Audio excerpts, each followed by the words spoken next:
Ladies and gentlemen, the guy at the end of the bar proudly presents the Dantanna's Late Shift. Brought to you by Attorney Ray Giudice. And now the two men to take you to new heights in sports conversation, Nick Cellini and Matt Chernoff. And good evening, everybody. Welcome to the Late Shift. Yes, it is NFL Draft Week. With that in mind, we'll talk to Jamie Newberg, who's also a recruiting guru. He's covering the NFL Draft. He'll join us from Scout.com in about 10 minutes. That's Nick. I'm Matt. First and foremost, though, we start with the NBA playoffs, where a few teams around our region, well, they're off and running, including the Miami Heat, who, let's be honest, this series with Milwaukee just kind of gets them prepared for a second round in Eastern Conference Finals. Are they going to be pushed at all here? Whoa, now. They're going to bow out in 6. That's what Brandon Jennings said. He guaranteed the Bucks are going to shock the world. What's the guarantee? If he's wrong, does he give me his paycheck or donate it to a charity? I would prefer he gives us the paycheck because we can use all the help we can get. So can Memphis, as Chris Paul took some control in Game 2 of that series. But LeBron said we can play better. As scary as that may seem, they did kind of sleepwalk through the first half of that game before they woke up. Well, a couple of things. The Hawks, who looked awful on Sunday in their opener against Indiana, it's going to be an uphill battle. Josh Smith is dealing with an ankle injury. This is a Hawk team that doesn't have much depth against a very tough and physical Indiana Pacer team. But some general thoughts early on here in the first round, Nick. Home court advantage has returned in a big way in basketball. Is that because we just have so much parity in this league and only a few great teams, or is there more to it? I think it's a very good question, but when you look at how the playoffs have started, 9 out of the 10 first games, 9-1 the home team is in those games. And I think it's just the home court advantage is something that is there for the better teams. I mean, a lot of times it doesn't work that way, but I think in this instance it has. You've got teams that have been there before, and this is their second go-around. Obviously, we start with the Miami Heat and all of the experience that they have had over the past couple of years, some good, some bad. Told you the draft is up and coming this week, and it's obviously the biggest NFL story. But leading up to the draft, the trade that got everybody's attention, and it finally happened after all the talk. Darrelle Revis is now a Tampa Bay Buccaneer. Tampa sends the 13th pick in the draft and a future pick that most likely will be a third-round pick. Now, here's a couple of thoughts on this, Nick, and it strikes me as very interesting. Darrelle Revis doesn't get guaranteed money in his deal. He signs a 6-year, $96 million deal. But if you're Tampa, you don't trade the 13th pick and have a guy around for only a year or two. You would guess at a minimum he's going to see 3 years and $48 million as the star player for this Tampa team. I still think this is a great trade for the Buccaneers. They gave up a first-round pick, and let's face it, Darrelle Revis is very much worth a first-round pick. And a third-round conditional pick, you gave up nothing, and that's because the Jets were stupid. The Jets thought other teams would jump aboard. Tampa Bay needed defensive help, and they maximized their opportunity. Darrelle Revis is one of those few corners in the NFL that will lock on a receiver no matter where he is on the field. No question. The safeties, now with Barron and Deshaun Golston, who was brought in from San Francisco, Adam DeRivas, when healthy, he's the best corner in football. The only issue I have here is you're paying a corner $16 million, and I know Tampa's got a ton of salary cap space. They'll still wait to determine if Freeman's going to be their long-term answer, and they pay him big money. But he's a finishing move. Revis is the last piece to a championship puzzle. This will make Tampa better. I would never pay a corner $16 million, one especially who's prone to holdouts and being a pain in the backside in the locker room. You just hope he doesn't have a bad wheel. If he comes out like this, that's then you'll know you got ripped off. Why is he walking in circles would be my next question. Because he's very confused. The NFL schedule was released last week, and some teams around us, I think, got some interesting draws about the times and the schedule of when games will be. For the Atlanta Falcons, for instance, who will open their season, you see the first half of the schedule in New Orleans against the Saints. So they get Sean Payton's return, which will be a fired-up Superdome. If you win that, let's say, things do line up nicely, though. You're at home with a Ram team who might be improved, but you like your chances. At a Miami team who's on the up and up, but still not great. A Sunday night game with Tom Brady and the Patriots before the awful Jets come in. Home with the Bucks, at Arizona and Carolina. So the first half of that schedule looks workable. I also think, though, as you look at the second half of the schedule, there's only 8 1 o'clock kickoffs. What is Mike Smith? He's a slave to routine. I know he doesn't like it. He understands it because the Falcons are one of the best teams in the NFL, but he doesn't like it. And for the 4th straight year, the Falcons have to open up the season on the road. It is very odd. Now, you look at the December part of the schedule. You're at Lambeau with the weather, Aaron Rodgers. You're home with, at that time, will be a healthy RG3. You're at San Francisco in the final game of Candlestick Park against Colin Kaepernick, and you close out with Cam. That is a December of tough quarterbacks. in what could be a stretch drive to the playoffs. Now, will the Falcons be able to have better defensive players to get ready for those games? They're talking about trading up. Peter King at SI.com had a note that he thinks the Falcons are inquiring about trading up. That has been a Thomas Dimitroff trait in his time as the general manager with the Atlanta Falcons. How high will they look to trade, and at what value? Because this is not what we would call a great draft with can't-miss players. I think if they could trade up to about 22, now there's talk of San Francisco moving all the way up to 8 to get somebody. With the Buffalo Bills, they would make a deal. Desmond Trufant, Tank Carradine are two of the names I think they should take a look at. If they stay at 30, and as reported by some, if they draft this tight end, Tyler Eifert out of Notre Dame, this journalist is not going to be satisfied with that selection. It seems like it would be an odd fit, not because they don't need a tight end moving forward. Gonzalez probably has a year left. But you have a need at defensive end, linebacker, corner. There are so many defensive needs, and frankly, at offensive tackle more so than tight end now with Tyson Clabo being shown the door. I don't get the sense this is going to be a huge trade up into the top 10 like it was with Julio a couple of years ago. If they move, I could see them jumping up to 22, 20, kind of looking at the board as things develop, and then jumping ahead of a team that might be interested in the same player. I agree with you, but they need so much help, and I keep hearing it's a deep defensive draft. That's good, because they need so much help in the defensive backfield and on the defensive line. And I still say, I'm still holding out hope that John Abraham could be back at a discounted rate. Again, he went on Twitter for what it's worth and said he's moving on. I don't think the Falcons want him back. I agree with you. Why not? I just feel like they've seen the best out of John Abraham. They're trying to move forward. They've convinced themselves, and this is what you do when you draft guys later in the draft, that Jonathan Massaquoi, that Cliff Matthews, that in this draft they can find some defensive pressure to go along with OCU Minora, who they just brought in. I don't like that. I disagree with Well, that's fine. You call Thomas Dimitroff and tell him you're not happy. I will. I have his with that plan. phone number in my cell. It's good to know. I'll text him right now. Very nice. All right, LOL smiley face. I need answers out of you, Cellini. What? Don't get defensive. Spring football continues to go on and around the Southeast. Some big crowds over the weekend. In Auburn, to see the Gus Malzahn era really kick off for at least the spring version of it. They drew 83,000 fans the other day. Bama had 78,000. We saw a ton of big crowds around the SEC. Tennessee put 60,000 in. I don't know what it says, that you're really, really invested in your program and you love football that much, or you're really, really bored. I think it's a little bit of both. I think fans, it was a beautiful weekend, are aching for football to return. At Auburn, over 83,000. They only anticipated about 30,000 being at this game. They get to roll tumors, corners, trees. The Oaks one last time. They were removed on Tuesday, but Cameron Artis Payne was the star. He was bringing the pain when you talk about a kid that had 164 all-purpose yards. So maybe there's some excitement in the air there at Auburn, and they could use it with some of the bad news that's been surrounding this program as of late with the spice and all. All I know is, listen, this is a great region for football, and I'm proud to see that many fans, turn out to a game that is free in some cases, a couple of bucks. Boy, but it's not a real game. It's just interesting to see that there's not something else going on that could keep you more entertained. Hear what I said? Bring in the pain. I got you the first time. One guy who covers both the college world of recruiting and now the NFL world as we look to the draft, Jamie Newberg from Scout.com, will tell us what's going to happen Thursday night as he joins us next on The Late Shift. Now back to the Dantanna's Late Shift. Brought to you by Attorney Ray Giudice, featuring the Knights of Cellini Kick Line and the Chernoff Dancers. And welcome back to the Dantanna's Late Shift as we talk some draft with the draft analyst from Scout.com. He is Jamie Newberg joining us on the Zero Res hotline. And Jamie, certainly there's a lot of talk about people wanting to drop in this draft as far as moving down. But the Falcons at 30, some would say want to move up. If they stay, though, at 30, what do you see them doing? Well, if they stay, Nick, honestly, they could go a couple different directions. I mean, somebody always slides in this draft. And this year's draft will be no different. And it wouldn't surprise me at all if Bjorn Warner could be sitting there at 30 overall. And if that were to happen, that Falcons brass would do cartwheels knowing they can get this Florida State defensive end. Having said that, corner is obviously also a great position in need, and that's what everybody's talking about. If the Falcons are to move up, they're going up to try to get a D. Milner.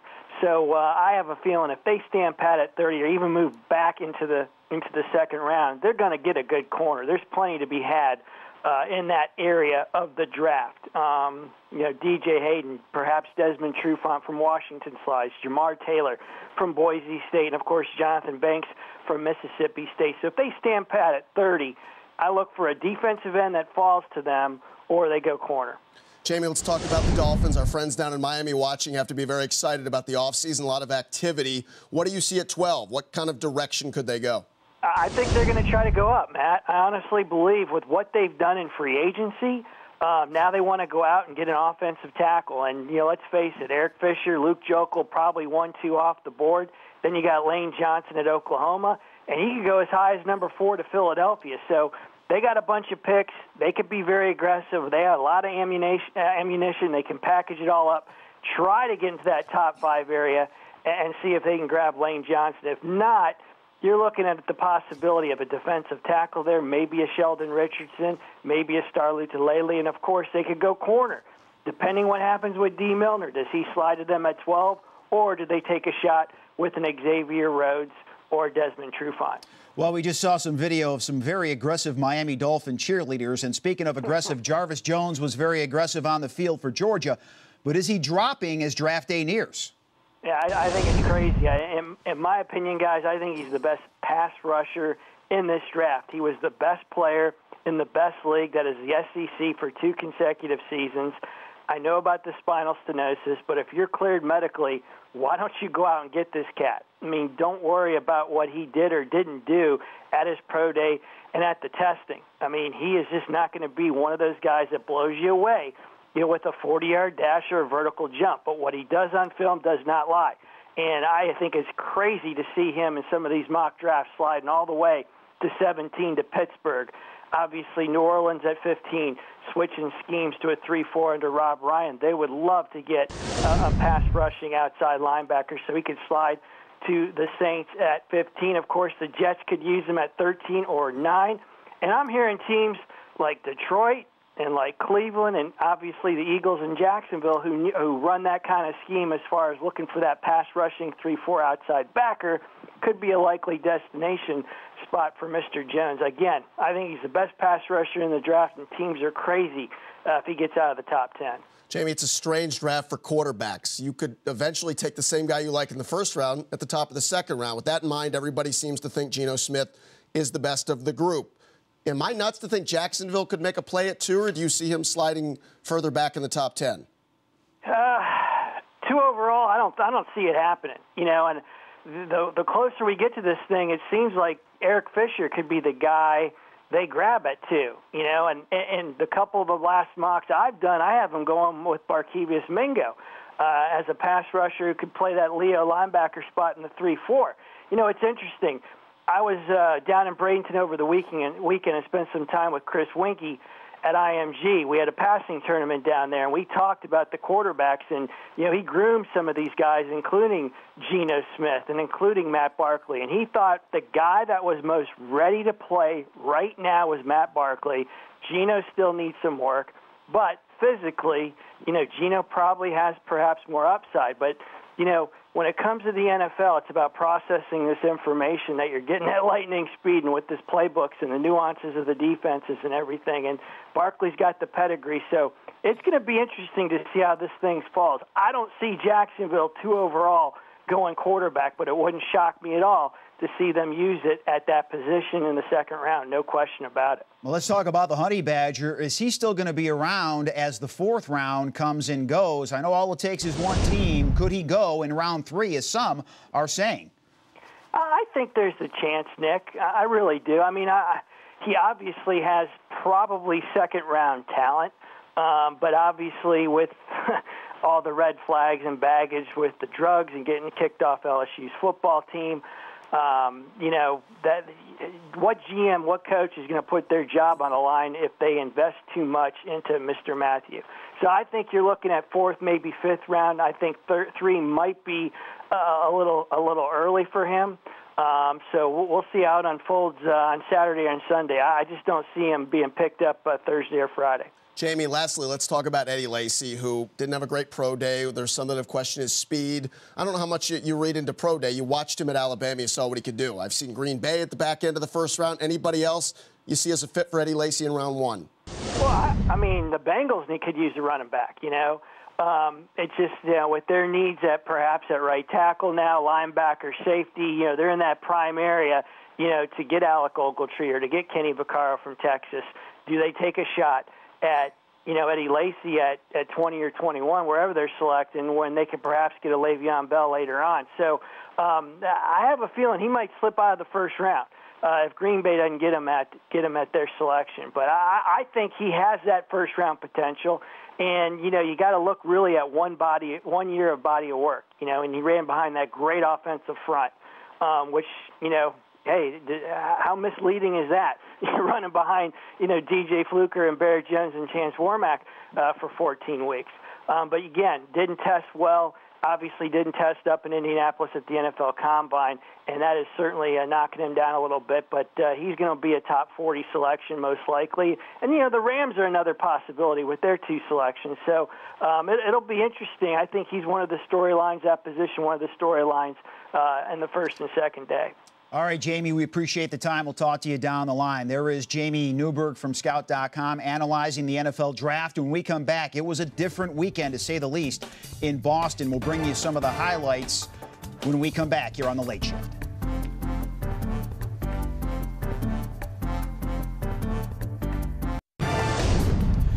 Back here on The Late Shift, it's time for our Zero Res Mess of the Week. This is Trent Williams. He is the king of Greens Hill at the ballpark in Arlington, famous for catching home runs, albeit for the Rangers. Sprinkler! Or for the other team, and then when the other team hits what, he throws it back on the field. And as you said, he likes to celebrate a little bit. This was this past week. He steals a home run, and what does he do? Well, check this out. Oh, he's going Kungham style. Yeah, it was about 3 months ago, King of Greens Hill. Just do the Macarena next home run ball you catch. Zero Res can't clean that up, but they can clean up your house. In fact, this is the special, the Late Shift special right now. $129 for 3 rooms and a free hallway. Go to ZeroResAtlanta.com or call them at 770-242-1313. Zero Res Carpet Cleaner, spell it backwards or forwards. Simply put, it's the right way to clean. And Nate from Zero Res is here right now cleaning up our mess. Don't forget, you can visit us online on Twitter, Dantanna's Late Shift. Like us on Facebook as well. I spilled my vodka right before the show, and I had some red wine. I make a mess here usually about 10 minutes into the show. And the good thing about Nate is, when he comes to your house, you could spill, like I did, some of the synthetic marijuana. He's not going to tell the authorities about it. No, the spice comes right up. That's very right. Good. Thank you, Nate. As Nate works, let's tell you about the weekend that was in Boston, of course, after the bombings of the Boston Marathon. Last Monday, the culprits are captured. One is dead. The other is behind bars. And as a result, after Friday night's postponement, baseball came back to Fenway Park. And David Ortiz, as only Big Papi can, addressed the crowd. We want to thank you, Mayor Menino, the whole police department, for the great job that they did this past week. This is our city. And nobody gonna dictate our freedom. Stay strong. Thank you. Now, normally Nate would have to clean up that mess, but even the chairman of the FCC said, we stand with Big Papi. He's allowed to. Now, Neil Diamond didn't use any bad language. He went to the hits. You know, in Boston for about 10 or 12 years now, they've been singing Sweet Caroline after the 8th inning. Well, what did Neil Diamond decide to do? He said, you know what, I called the Red Sox, hop on a flight, want to get there because I want to serenade the folks in person, which was a nice touch of class. Take a look.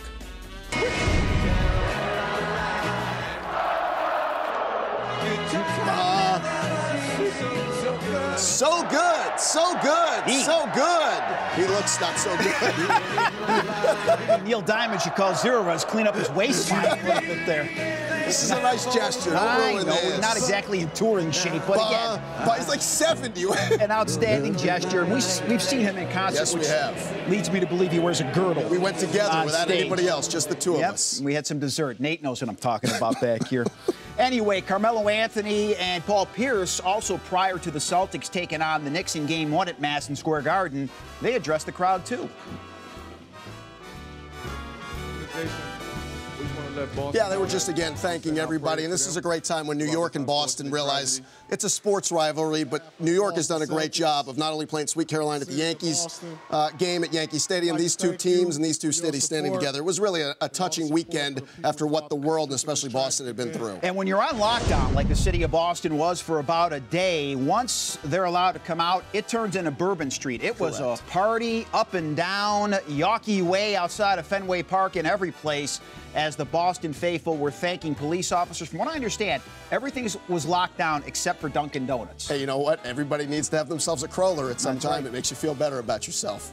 It was a great party. Trust me. If I could show you the video, we'll show it. I'd show you the video. We'll show it. Take a look. There you go. We can't close Dunkin' Donuts. If we do, the terrorists win. I'll take a dozen glazed. I love Now, America. Give me a vat of coffee and 25 old-fashioned donuts. All right, those are the web hits again. All brought to you by the fine folks over at Zero Res. And Nate, it looks like new. Good. You done good. Absolutely new. Cleaned it up nice. He's a saint. Ray Giudice up next as the late shift rolls out. Now back to the Dantanna's Late Shift. Brought to you by attorney Ray Giudice with the Cellini All Cello Orchestra and the Chernoff Improvisational Mimes. So we just had the folks at Zero Rest cleaning up some messes. Well, Ray Giudice, our attorney here, well, he cleans up other types of messes. That's right. You can say they both get the job done, though. Ray, let's not waste any time. Al Michaels, longtime broadcaster, well-known, does a great job. Just like anybody else, he can find himself behind the wheel after having one too many and got stopped for a DUI. Very small, made a little bit of a U-turn, stopped. He blew an 08 and 09. He's right at the California legal limit, which is just like George's 08, 09. He was cooperative. He was polite. It's a smirk. He did 5 hours in custody. I think the outcome will be fine. It'll be a first lifetime DUI. It might get reduced to a lesser offense, a lot because of his behavior, as opposed to other well-known people we know who try to flaunt their... Reese Witherspoon! As we say, don't do that. Do you know who I am? Right. Be nice to the officer. It won't hurt you. Yes, sir. Also, no, sir. That's right. That's Speaking of don't do that, don't make a U-turn if you see a roadblock. You might as well just throw a beer bottle at the officer. That's good probable And don't do cause. that either. No, you don't do want to that. do that. Let's talk about William Moore. Simple assault. He has a disagreement with the mother of his child over visitation. It turns physical. Well, that's right. Well, at least that's the allegation now, and there are some witnesses in the police report. And here's was his problem. A simple, you and I get into a little fist fight, two guys, we're out on bond in 4 or 5 hours. In Metro Atlanta, Fulton County especially, if it's a domestic violence situation allegation, you are spending the night in custody at Rice Street Jail. You are going to make a big bond. You're going to have all kinds of restrictions on that bond. It's an unpleasant situation. Hopefully this will work out for him. He seems like a pretty good guy. I know there's some stress amongst parents with child raising, and they can get past that. Ray, quickly, the tragic events in Boston, obviously we've talked about our thoughts and prayers go out there, but how quickly we came to a resolution thanks to the security cameras on the streets and other places these days. You know, New York, London, Hong Kong, you can't walk from the Battery, which is the Lower East Side of New York, up to Harlem, which is the North Side, without being followed by a camera. And that's just the police cameras, not alone the bank cameras, the ATM cameras, all the store security. It does solve crimes. The statistics show it doesn't actually prevent much crime, but it does solve these things quickly. My Big wife Brother's actually, always watching. My wife has cameras following me everywhere. She don't trust me. Smart lady. You can get And in it touch does with not Ray prevent any which crime. way you choose. Thanks to Jamie Newberg for joining us. Thank you to Ray Giudice. And to you guys. Have a great night. We'll see you next week on The Late Shift. Bang, bang.